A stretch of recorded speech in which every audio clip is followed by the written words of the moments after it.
بسم اللہ الرحمن الرحیم آمن الرسول ایمان لائے رسول بما انزل الیہ اس چیز پر کہ جو نازل کی گئی ان کی طرف من ربہ ان کے رب کی جانب سے والمؤمنون اور ایمان لائے مؤمنین۔ حضور صلی اللہ علیہ وسلم بھی اپنے رب کی طرف سے نازل کردہ وحی پر ایمان لاتے ہیں اور مؤمنین بھی ایمان لاتے ہیں۔ مؤمنین سے مراد ہیں صحابہ رضی اللہ تعالی عنہم اجمعین اور وہ سنت والجماعت جو صحابہ کے طریقے پر ہیں۔ بس فرق یہ ہے کہ صحابہ تو اس آیت میں اصالتاً داخل ہیں اور اہل سنت والجماعت ضمناً اور تبعاً داخل ہیں۔ حضور صلی اللہ علیہ وسلم اپنے رب کی طرف سے نازل کردہ وحی پر ایمان لائے ہیں اور مؤمنین بھی ایمان لائے۔ مؤمنین سے مراد صحابہ کرام رضی اللہ عنہم اور ان کی اتباع کرنے والے اہل سنت والجماعت ہیں۔ فرق یہ ہے کہ صحابہ اس آیت کے تحت اصالتاً داخل ہیں اور اہل سنت والجماعت ضمناً اور تبعاً داخل ہیں۔ کل ہر ایک آمن ایمان لایا باللہ اللہ تعالیٰ پر و ملائکتہ اور اللہ تعالیٰ کے فرشتوں پر و کتبہ اور اس کے کتابوں پر۔ ہر ایک اللہ تعالیٰ پر، فرشتوں پر اور کتابوں پر ایمان لایا ہے۔ تو آمن الرسول بما انزل الیہ من ربہ والمؤمنون، یہاں پر ایک سوال ہوتا ہے کہ کیا وجہ الرسول کی طرف آمنہ کی نسبت صراحتاً موجود ہے جبکہ المؤمنون کا پھر بعد میں عطف کر کے ایمان کی ان کی طرف نسبت ضمناً کی گئی، تبعاً کی گئی؟ ایسا کیوں نہیں فرمایا آمن الرسول والمؤمنون بما انزل الیہ من ربہ؟ سوال ہوتا ہے کہ کیا وجہ فرمایا آمن الرسول بما انزل الیہ من ربہ والمؤمنون، یعنی الرسول کی طرف ایمان کی جو نسبت ہے وہ صراحتاً ہے اور المؤمنون کی طرف آمنہ کی نسبت ضمناً اور تبعاً ہے؟ یہ کیوں نہیں فرمایا آمن الرسول والمؤمنون بما انزل الیہ من ربہ؟ تو جواب یہ ہے کہ الرسول کی طرف ایمان کی نسبت صراحتاً ہے اور اصالتاً ہے۔ اس کی وجہ یہ ہے کہ رسول کا ایمان مشاہدہ اور معائنہ کے ساتھ ہے جبکہ دوسرے لوگوں کا، صحابہ اور اہل سنت والجماعت کا ایمان نظری اور استدلالی ہے۔ الرسول کی طرف ایمان کی نسبت صراحتاً اس لیے ہے اور اصالتاً اس لیے ہے کہ رسول کا ایمان مشاہدہ اور معائنہ کے ساتھ ہے جبکہ باقی لوگوں یعنی صحابہ اور اہل سنت کا ایمان نظری اور استدلالی ہے۔ لا نفرق، ہم فرق نہیں کرتے بین احد من رسولہ، اس کے رسولوں میں سے کسی ایک کے درمیان ہم کوئی فرق نہیں کرتے، ایمانی تفریق نہیں کرتے کہ بعض رسولوں کو مانیں اور بعض کو نہ مانیں، جیسا کہ یہود نے کہا تھا کہ ہم بعض کو مانتے ہیں اور بعض کو نہیں مانتے۔ آیت کا مطلب ہے ہم رسولوں کے درمیان ایمانی تفریق نہیں کرتے کہ بعض رسولوں کو مانیں اور بعض کو نہ مانیں، جیسا کہ یہود نے کہا تھا کہ ہم بعض کو مانتے ہیں اور بعض کو نہیں مانتے۔ وقالو، اور انہوں نے کہا سمعنا، ہم نے سنا، و اطعنا، اور ہم نے اطاعت کی، یعنی رسول اور مؤمنین نے کہا۔ وقالو، رسول اور مؤمنین نے کہا سمعنا، ہم نے آپ کا فرمان سن لیا، و اطعنا، اور آپ کا حکم مان لیا۔ رسول اور مؤمنین نے یہ کہا سمعنا و اطعنا، ہم نے آپ کا فرمان سن لیا اور آپ کے حکم کی اطاعت کی، آپ کا حکم مان لیا۔ غفرانک، ہماری مغفرت فرما۔ جب یہ پچھلی آیت نازل ہوئی تو جبرائیل علیہ السلام نے حضور صلی اللہ علیہ وسلم نے کہا، حضور علیہ السلام سے یہ عرض کی کہ اللہ تعالیٰ نے آپ کی اور آپ کی امت کی تعریف کی ہے، ثنا کی ہے، تو آپ اللہ سے کچھ سوال کریں، آپ کا سوال پورا کیا جائے گا۔ تو اللہ تعالیٰ کی تلقین ہی سے پھر آپ نے یہ سوال کیا، غفرانک، اے اللہ ہماری مغفرت فرما۔ پچھلی آیت نازل ہوئی تو جبرائیل علیہ السلام حضور صلی اللہ علیہ وسلم کے پاس آئے اور عرض کی کہ اللہ تعالیٰ نے آپ کی اور آپ کی امت کی تعریف کی ہے کہ انہوں نے کہہ دیا سمعنا و اطعنا، تو آپ اللہ تعالیٰ سے کچھ مانگیں، کچھ سوال کریں، آپ کا سوال پورا کیا جائے گا۔ اس پر حضور صلی اللہ علیہ وسلم نے یہ دعا کی، غفرانک، اے اللہ ہماری مغفرت فرما۔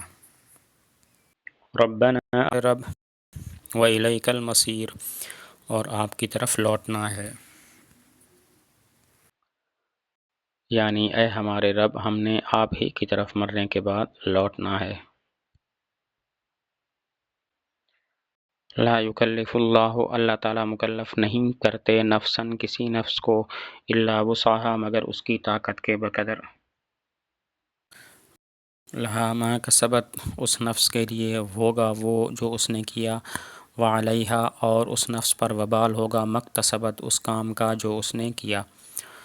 اس کا مطلب یہ ہے کہ خواہ جسمانی اعمال ہوں یا قلبی اعمال ہوں، اندرونی افعال ہوں، ہر حال میں جو بندہ بھی کوئی نیکی کرے گا تو اس کا فائدہ اسی کو ملے گا، اور جو برائی بھی کرے گا اس کا وبال بھی اسی پر ہوگا۔ طاعت ہو یا معصیت ہو، اس کا فائدہ اور نقصان انسان کا خود اپنا ہی ہوگا۔ جو انسان بھی نیکی کرے گا، خواہ اس کا تعلق جسمانی اعضاء، جسمانی افعال کے ساتھ ہو یا اس کا تعلق قلبی احوال، دل کے افعال کے ساتھ ہو، جو نیکی بھی کرے گا اس کا فائدہ اسی کو ہوگا۔ وعلیہا مکتسبت، اور جو انسان جو برائی بھی کرے گا اس کا وبال اسی کو ہوگا۔ یہاں پر سوال ہوتا ہے کہ کیا وجہ جب نیکی کی بات ہوئی تو فرمایا کسبت، اور جب برائی کا تذکرہ ہوا تو اس کے لیے لفظ ارشاد اکتسبت۔ سوال ہوتا ہے کیا وجہ نیکی کا تذکرہ ہوا تو فرمایا کسبت، کہ انسان کو اس کی نیکی کا فائدہ ملے گا، اور جب برائی کا تذکرہ ہوا تو فرمایا اکتسبت، کہ جو برائی کرے گا اس کا وبال اسی پر ہوگا۔ تو جواب یہ ہے کہ کسب کا معنی ہوتا ہے کمانا، اور اکتساب کا معنی ہوتا ہے اپنے لیے کوئی کام کرنا۔ نیکی کی رغبت انسان کو نہیں ہوتی، طبیعت اس کی طرف نہیں کھینچتی، تو اس کے لیے تو کسبت فرمایا کہ جو کرے گا، جبکہ جو شر ہے اس کی طرف انسان زیادہ کھنچتا ہے اور زیادہ اس کا میلان ہوتا ہے، تو اس کی وجہ سے اسی لیے فرمایا اکتسبت، جو اپنے لیے کام کرے گا۔ جواب یہ ہے کہ کسب کا معنی ہوتا ہے کمانا، اور اکتساب کا معنی ہوتا ہے اپنے لیے کوئی کام کرنا۔ نیکی کی طرف انسان کو رغبت نہیں ہوتی، تو اسی وجہ سے فرمایا کسبت، جو کرے گا، جبکہ شر اور برائی کی طرف انسان کو رغبت ہوتی ہے، طبیعت اس کی طرف زیادہ کھنچتی ہے، تو اسی لیے اس کے بارے میں اکتساب کا لفظ ارشاد فرمایا کہ جو اپنے لیے کوئی کام کرے گا، اپنے لیے کوئی برائی کرے گا تو اس کا وبال اسی پر ہوگا۔ ربنا، اے ہمارے رب، لا تؤاخذنا، ہم سے مؤاخذہ نہ کرنا، ان نسینا، اگر ہم بھول جائیں، او اخطانا، یا کوئی غلطی کر لیں۔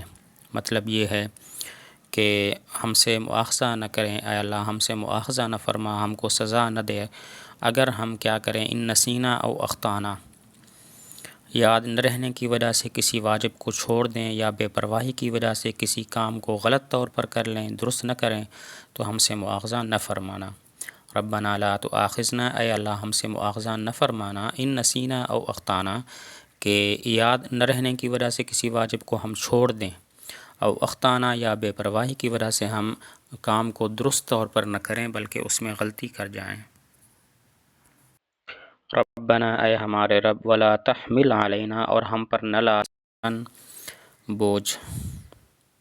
اسر کا معنی ہوتا ہے حبس، یعنی ایسا بوجھ، ایسا بار کہ جو روک دے بندے کو، اسر کہلاتا ہے۔ یہاں پر مراد ہیں وہ احکام جو مشکل ہیں اور جو اٹھائے نہ جا سکتے ہوں۔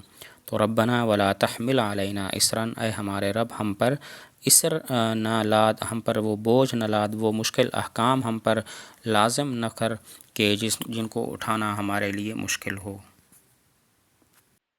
کما حملتہ، جیسا کہ آپ نے لادا، علی الذین من قبلنا، ان لوگوں پر جو ہم سے پہلے تھے، جیسا کہ تم نے ہم سے پہلے والے لوگوں پر بوجھ لادے تھے، مشکل احکام ان پر لازم کیے تھے، ایسا ہم پر نہ کر۔ چنانچہ جو پہلے لوگ تھے، مثلاً یہود، ان پر نمازیں 50 فرض تھیں، زکوٰۃ بھی 1/4 مال دینے کا ان کا حکم تھا، اور یہ بھی ان کو حکم تھا کہ اگر کپڑے پر نجاست لگ جائے تو کپڑے کو کاٹ دیا کرو، اگر کوئی گناہ ہو جاتا تو صبح کو اس کے دروازے پر لکھا ہوا ہوتا کہ اس نے گناہ کیا ہے، اور جب انہوں نے بچڑے کی عبادت کی تو حکم دیا گیا فتوبوا الی بارئکم فاقتلوا انفسکم کما حملتہ علی الذین من قبلنا، جیسا کہ پہلے والے لوگوں پر تم نے وہ احکام لادے تھے۔ چنانچہ یہود پر مشکل احکام لاگو ہوتے تھے کہ ان کی نمازیں 50 فرض تھیں، اور زکوٰۃ میں 1/4 مال دینے کا ان کو حکم تھا، اور ان کو یہ بھی حکم تھا کپڑے پر نجاست لگ جائے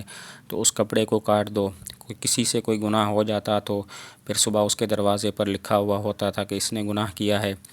جب انہوں نے بچڑے کی عبادت کی تو پھر یہ حکم ہوا فتوبوا الی بارئکم فاقتلوا انفسکم۔ تو یہ ساری تفصیل ہے جمہور کے نزدیک، لیکن بعض حضرات فرماتے ہیں کہ اسر سے مراد وہ گناہ ہے جس کی توبہ نہ ہو، تو اب مطلب یہ ہوگا کہ ہم کو ایسے گناہ سے محفوظ فرما کہ جس کی توبہ نہ ہو۔ ربنا، اے ہمارے رب، ولا تحملنا، اور ہم پر نہ بار لاد، ما لا طاقت لنا بھی، ایسا کہ جس کی ہم میں طاقت نہ ہو، ہم پر ایسا بار نہ ڈال کہ جس کی ہم پہ طاقت نہ ہو اور وہ ناقابل برداشت ہو۔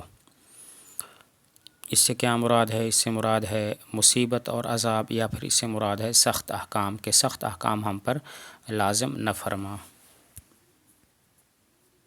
واعف عنا، اور ہم سے درگزر فرما، یعنی ہماری گناہوں کی سزا سے ہم سے درگزر فرما۔ واغفر لنا، اور ہمیں بخش دے، یعنی ہمارے گناہوں کو مٹا دے اور ان پر پردہ ڈال دے۔ ورحمنا، اور ہم پر رحم فرما، کیونکہ ہم خود تو کچھ نہیں کرتے، جو نیکیاں بھی ہم کرتے ہیں یا جن گناہوں کو بھی ہم چھوڑتے ہیں صرف تیری رحمت کی وجہ سے کرتے ہیں۔ واعف عنا، ہم سے درگزر فرما، یعنی ہمارے گناہوں کی سزا سے ہمیں درگزر فرما۔ واغفر لنا، ہمیں بخش دے، یعنی ہمارے گناہوں کو مٹا دے اور ان پر پردہ ڈال دے۔ ورحمنا، اور ہم پر رحم فرما، اس لیے کہ جو نیکیاں بھی ہم کرتے ہیں اور جن گناہوں سے بھی ہم رکتے ہیں تو وہ صرف تیری رحمت کی وجہ سے، تیری توفیق کی وجہ سے ایسا کرتے ہیں۔ انت مولانا، آپ ہمارے آقا ہیں، آپ ہمارے مددگار ہیں، حفاظت کرنے والے اور کارساز ہیں۔ لہذا ہماری مدد کرنا فرما، پس ہماری مدد فرما، یعنی ہمیں فتح یاب کر علی القوم الکافرین، کافر قوم پر۔ یہاں پر کافر قوم سے مراد ہیں عام کافر مراد ہیں، خواہ وہ جنات سے ہوں یا انسان سے ہوں۔ تو انت مولانا، آپ ہمارے آقا ہیں، فنصرنا، پس ہماری مدد فرما، علی القوم الکافرین، کافر قوم کے خلاف۔